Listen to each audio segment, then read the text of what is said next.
Здраво, деца! Слушнете го денешниот возбудлив расказ.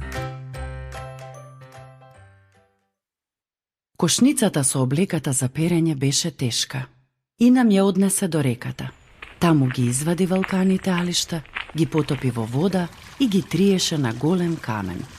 Тоа беше тешка работа. Знаете, во џунглата нема машини за перење. Солзи течеа по кафеавото лице на Инам. Повторно беше жестоко тепана. Инам ги погледна оризиштата и помисли на времето кога растенијата со ориз се уште беа многу мали. Тогаш тугинците дојдоа во Индонезија и изградија мала дрвена црква во близина. Секој можеше да присуствува.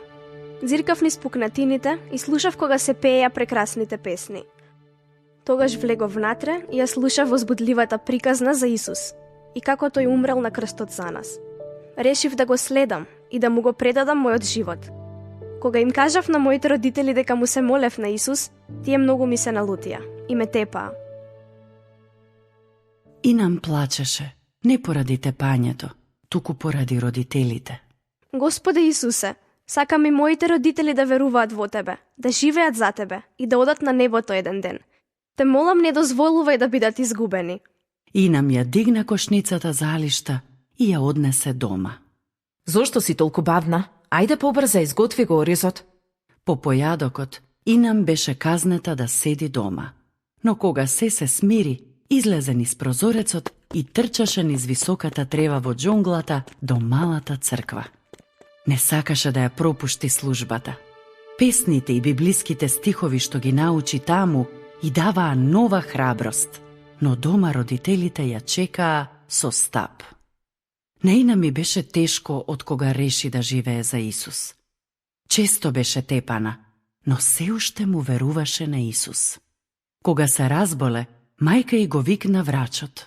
Тој измеша пијалак и промрморе нешто во себе. Инам размислуваше што може да направи за да не мора да го пие пијалакот.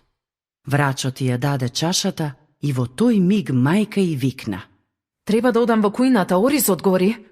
Врачот ја следеше и Инам брзо го истори пијалакот од прозорецот.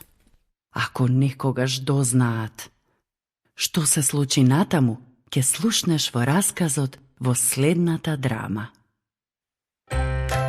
До следното слушање.